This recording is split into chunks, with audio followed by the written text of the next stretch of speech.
uma vitória que a gente estava já em busca já de alguns jogos atrás, mas não conseguimos, né?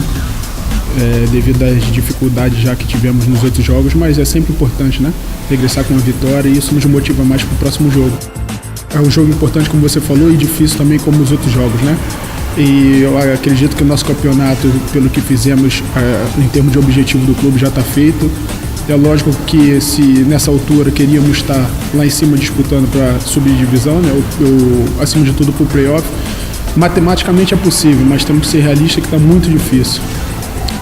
Tentar dar o nosso melhor, ir lá para disputar o jogo, tentar vencer o jogo e para tentar uma melhor classificação possível.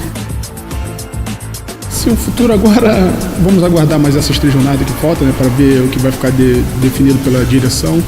Vamos ver se chegamos a algum acordo e tal, mas em breve, se calhar, pode ter boas notícias. Sim, sem dúvida. Conhecia aqui Viseu só por passagem, né? Mas é lógico que a gente vivendo aqui, que vai conhecendo melhor a cidade, e sem dúvida é uma cidade muito boa. É lógico que é distante, né? Mas sabemos que os sócios, independentes da presença deles, nos dão sempre apoio e que torçam pelo rádio da melhor maneira possível, que da nossa parte vamos fazer o possível para vencer o jogo.